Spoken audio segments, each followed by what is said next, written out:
પ્રાગપર અહિંસા ધામ વિસ્તારને પવનચક્કી મુક્ત ઝોન જાહેર કરવાની માંગ કરવામાં આવી। પર્યાવરણ અને જીવસૃષ્ટિ બચાવવા મહેન્દ્રભાઈ સંગોઈની સરકારને ટકોર કરાઈ। કચ્છ જિલ્લામાં બેફામ રીતે વધી રહેલી પવનચક્કીઓ અને વીજ ટાવરોને લઈને પર્યાવરણ અને જીવસૃષ્ટિ પર થતી અસર અંગે ગંભીર ચિંતા વ્યક્ત કરવામાં આવી છે। પ્રાગપર ખાતે આવેલ ભગવાન મહાવીર પશુ રક્ષા કેન્દ્ર એન્કરવાલા અહિંસા ધામ દ્વારા સરકારને પ્રાગપર અને આસપાસના વિસ્તારને પવનચક્કી મુક્ત ઝોન જાહેર કરવાની માંગ કરવામાં આવી છે। પ્રાગપર અહિંસા ધામના મેનેજિંગ ટ્રસ્ટી મહેન્દ્રભાઈ સંગોઈએ જણાવ્યું હતું કે કચ્છ જિલ્લામાં ખાસ કરીને માંડવી, મુન્દ્રા પંથક અને બેરાજા વિસ્તાર આસપાસ મોટી સંખ્યામાં પવનચક્કીઓ ઊભી કરવામાં આવી રહી છે, જેના કારણે પર્યાવરણ, પ્રકૃતિ તેમજ જીવસૃષ્ટિને ભારે નુકસાન થવાની શક્યતા વધી રહી છે। સાથે જ ખેડૂતોની ખેતી અને કુદરતી પરિસ્થિતિ પર પણ તેની નકારાત્મક અસર પડી રહી હોવાનું તેમણે જણાવ્યું હતું।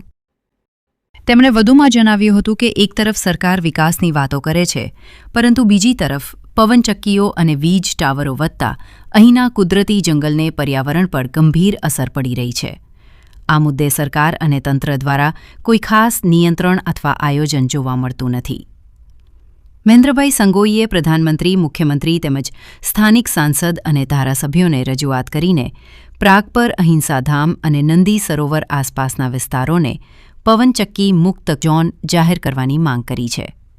તેમણે જણાવ્યું હતું કે આ વિસ્તારમાં હજારો વૃક્ષોનું જતન થાય છે તેમજ અસંખ્ય પશુ પક્ષીઓનું નિવાસસ્થાન હોવાથી તેને સંરક્ષિત વિસ્તાર તરીકે બચાવવાની જરૂર છે। આ માંગ સાથે પ્રાગપર અહિંસા ધામ ખાતે સીઈઓ ગિરીશભાઈ નાગરા, ટ્રસ્ટી ડાયાભાઈ ઉકાણી અને સિનિયર મેનેજર રાહુલભાઈ સાવલા ઉપસ્થિત રહી માંગ સાથે યોગ્ય નિર્ણય લેવા અનુરોધ કર્યો હતો। અમે લોકો અહિંસા ધામ છેલ્લા 36 વર્ષથી પૂરા ભારતભરમાં કામ કરે છે। એમાં કચ્છમાં એક એનું કેન્દ્ર બન્યું છે। એ કેન્દ્ર 600 એકરમાં છે। મારું નામ મહેન્દ્ર સંગોઈ। દર મહિનામાં 5 દિવસ હું મુંબઈ રહું છું, 5 દિવસ અહિંસા ધામ માટે કચ્છમાં રહું છું અને ભારતભરનો પ્રવાસ કરું છું। એમાં પશુ પક્ષી અને પર્યાવરણ ઉપર કામ કરી રહી છે સંસ્થા, અને મારી સાથે 201 લોકો આમાં ટીમમાં છે, કામ કરી રહ્યા છે અને એના પર ઘણું બધું કામ થયું। વેટરનરી હોસ્પિટલ બહુ સરસ રીતે બનાવી છે। પર્યાવરણમાં લગભગ 10 લાખ વૃક્ષો નાખી રહ્યા છીએ, એમાં 5 લાખ વૃક્ષો મોટા થઈ ગયા। તળાવો બનાવ્યા છે, એમાં પુષ્કળ પાણી છે અને રોજના 250-300 વિઝિટર આવે છે। વર્ષે 125 સ્કૂલના બાળકો આવે છે અને એમાંથી આ પર્યાવરણનું શિક્ષણ લઈ રહ્યા છે। અને હમણાં જેમ આ છેલ્લા 2 મહિનાની અંદર ભુજ એરપોર્ટથી હું અહિંસા ધામમાં દરેક આવું તો 2 મહિનામાં મેં જોયું તો બેરાજાની પાસે અને આખા કચ્છમાં સમગ્ર એટલી બધી પવનચક્કીઓ આવી ગઈ છે। એ પવનચક્કીઓના આધારે કાલે એક ભાઈને હું મળ્યો, અહીંયા 2-3 ભાઈઓ, મારી પાસે આખું લિટરેચર છે પવનચક્કીથી કેટલા નુકસાન થાય છે। તો ડૉક્ટર હિતેશ જાની સાથે કાલે પરિચય થયો। પરિચય તો જૂનો છે, પણ કાલે આ વિષય માટેનો જે પરિચય પવનચક્કી ઉપર થયો એ જાણીને મારા પગ નીચેથી ધરતી હટી જતી હોય એટલું મને દુઃખ લાગ્યું કે આ પવનચક્કી દ્વારા વરસાદ પણ વાદળા વિખેરાઈ જાય અને 1 કિલોમીટરમાં પક્ષીઓ ન આવી શકે અને પક્ષીઓ નાશ પણ પામે અને 1-2 કિલોમીટરમાં જે ગામડાઓ હશે એ ગામડાઓની અંદર રાતના માણસો સૂઈ બી નહીં શકે એટલો અવાજ અને એનું એટલું વાઇબ્રેશન આવશે અને વાયુ પ્રદૂષણ તો એટલું બધું થશે કે કોઈ એની કલ્પના જ નથી। એક તો આ જિલ્લો પશુધન પક્ષીઓ માટેનું હતું, એ રોજ પશુધન ઓછું થતું જાય છે। પક્ષીઓ માટે અમે અહિંસા ધામ કામ કરી રહ્યું છે, કયા બર્ડ્સ ભારતમાંથી, વિશ્વમાંથી આવે અને કેમ બચાવવા અને એને શું જોઈએ એના ઉપર આખું અહિંસા ધામ કામ કરી રહ્યું છે। તો આ જ્યારે પવનચક્કીની વાત આ સાંભળી કે 1 કિલોમીટર સુધી આવી ન શકે, તો મારો અહિંસા ધામની આજે 10 લાખ વૃક્ષો અમારું ટાર્ગેટ છે, 3 વર્ષમાં પૂરા થશે। 5 લાખ મોટા થઈ ગયા છે, બીજા 5 લાખને કયા વૃક્ષો પર કયા પક્ષીઓને કામ ને ખાવા માટે જોઈએ અને શું રહેવા માટે ને એની શું સગવડ જોઈએ એના પર કામ ચાલી રહ્યું છે। તો એ અમને આ પવનચક્કી દ્વારા બહુ દુઃખ લાગ્યું અને હું કચ્છના ધારાસભ્ય હોય, MP હોય કે ગુજરાતના CM સાહેબ હોય કે ભારતના પ્રાઇમ મિનિસ્ટર હોય, એના સુધી આ વાત આજના હું પત્રકાર પરિષદ પત્રકાર મિત્રો દ્વારા પહોંચાડવા માંગુ છું કે આ તમે કોઈક એવા ઝોનો બાકી રાખો કે એ પક્ષ એમને બી જીવવાનો અધિકાર છે કે આપણે આખું દરિયા લઈ લીધું, દરિયાની નીચેની જમીનો લઈ લીધી, આકાશ લઈ લીધા, હવે ક્યાંક ક્યાંક એના 200-500 એકરના કે 5 કિલોમીટર 10 કિલોમીટરના પેચ છે એ તમે આની માટે બાકી રાખો એવી મારી સરકાર પાસે હાથ જોડીને નમ્ર વિનંતી છે, નમ્ર અપીલ છે.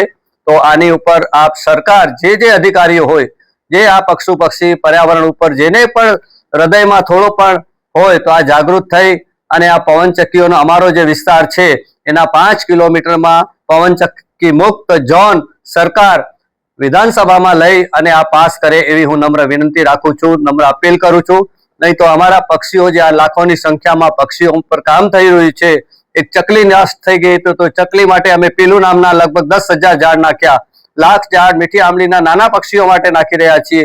મોર માટેનું એક 5 એકરમાં અલગ વન બની ગયું, ત્યાં લગભગ આવનાર થોડા દિવસોમાં 300-400 મોર એક જગ્યાએ જોવા મળશે. એવી રીતે દરેક પક્ષીઓ ઉપર કામ થઈ રહ્યું છે. 10 જાતની ચકલીઓ છે.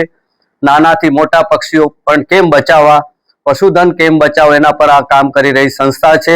તો સરકાર આના પર ધ્યાન દોરે અને ઝડપથી આના ઉપર આ એવા ઝોનો બનાવે. હું તો કહું છું કચ્છમાં નહીં, દરેક જિલ્લામાં ઝોનો બને કે 10-20 કિલોમીટર માટે આ અબોલ પશુ પક્ષી અને પર્યાવરણ માટેની એક રખાલો હતી એવી રખાલો બને, કે આની માટેના એક વૃક્ષના ઝોન બને કે જ્યાં 10-20 લાખ 25 લાખ વૃક્ષ હોય ત્યાં એ શાંતિથી રહી શકે. કારણ કે હમણાં કચ્છ કે ભારતનું ડેવલપમેન્ટ જોશું તો એના ઉપરથી એવું ધ્યાનમાં આવ્યું કે કચ્છની લગભગ 200-300 એકર જમીન રોજની પ્રતિદિન એની અંદર બુલડોઝર લાગીને વનના જંગલોના જંગલ કપાઈ રહ્યા છે. એક બાજુ પવનચક્કીને માટે બી બધા ઝાડો કપાઈ રહ્યા છે કે તેને 3 એકર જગા જોઈએ એક પવનચક્કીને, અને બીજું આ હાઈ ટેન્શન લાઈનો જઈ રહી છે. રોડ રસ્તા એટલા મોટા બની રહ્યા છે તો જમીનો દર વર્ષે ઓછી થતી જાય છે. તો આ વન્ય જીવન માટે પણ આ થોડી જમીનો બાકાત રહે તો એવી સરકારને ફરીને હું સીએમ સાહેબને તેમજ ભૂપેન્દ્રભાઈ ને તેમજ જેના અધિકારીઓ જ્યાં જે મંત્રીમંડળો એના વિનંતી કરું છું કે આ અમારું અહિંસા ધામની આજુબાજુ લગભગ 25 લાખ વૃક્ષ થવા જઈ રહ્યા છે. 10 લાખ અમારા છે અને બીજી ગૌચર જમીનની અંદર સદભાવના વાળાએ ભૂતપૂર્વ ગ્રામ પંચાયત થી લગભગ 2-5 લાખ વૃક્ષ નાખી દીધા છે ને આવનાર દિવસોની અંદર આ એરિયાની અંદર આટલા વૃક્ષો થશે તો આ એક મુક્ત અભયારણ્ય બને, પવનચક્કી મુક્ત, તેમજ આ એના માટે ઉપર કામ થાય ને સરકાર એને એવું ઝોન ડિક્લેર કરે એવી હું વિનંતી કરું છું. વંદે ગૌ માતરમ. મહેન્દ્ર સંગોઈ, અહિંસા ધામ. જય જિનેન્દ્ર. વિશ્વ પ્રસિદ્ધ મહાનુભાવોની, ભારતના 8 વડાપ્રધાનોની સચોટ ભવિષ્યવાણી કરનાર ભારતીય અંકશાસ્ત્રી જ્યોતિષ શંકર ઘોર, ભારતના વડાપ્રધાન શ્રીમતી ઇન્દિરા ગાંધીની વિજયની તથા અકાળે મૃત્યુની સચોટ ભવિષ્યવાણી કરનાર જ્યોતિષી,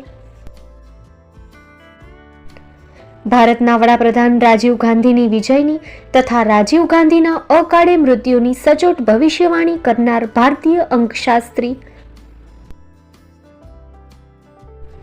ભારતના વડાપ્રધાન નરેન્દ્ર મોદી 2014માં વડાપ્રધાન બનશે અને લાંબો સમય શાસન કરી 2024માં જીતની હેટ્રિક કરશે તેવી 12 વર્ષ અગાઉ સચોટ ભવિષ્યવાણી કરનાર વિશ્વના પ્રથમ ભારતીય અંક જ્યોતિષી,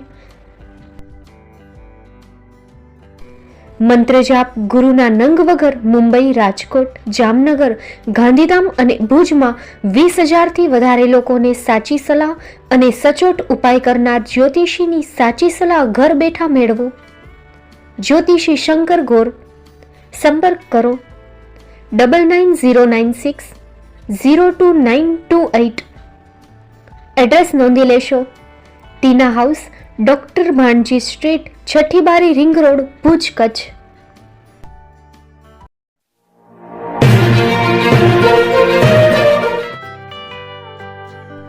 મુંબઈમાં ખૂબ જ જાણીતું નામ એટલે Bombay steel.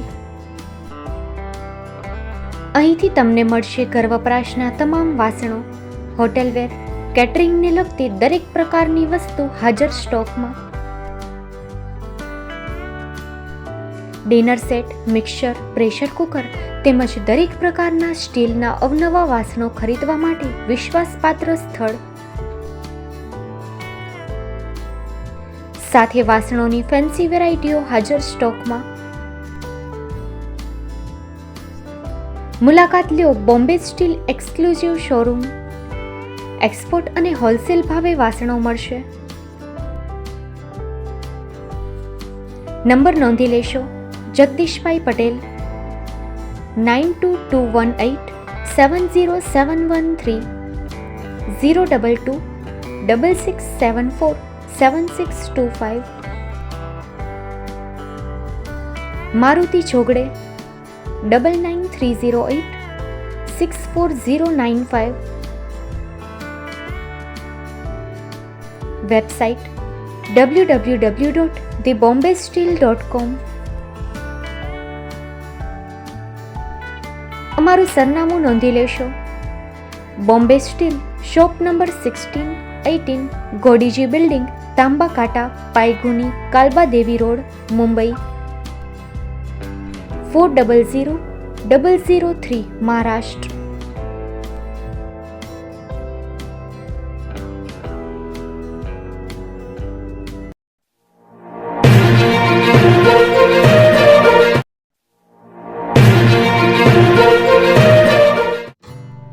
Shri Pratham saris and lehenga department, designer studio. આપના શુભ લગ્ન પ્રસંગોને યાદગાર બનાવતું એકમાત્ર Shri Pratham saris and lehenga department, exclusive showroom. અહીંથી તમને મળશે fancy bridal chaniya choli, cider chaniya choli, readymade gown, fancy dress materials and readymade dress તેમજ અનેક અલગ અલગ વેરાયટીઓનો ખજાનો. મુંબઈ દાદરમાં વિશ્વાસપાત્ર સ્થળ. અમારું સરનામું નોંધી લેશો.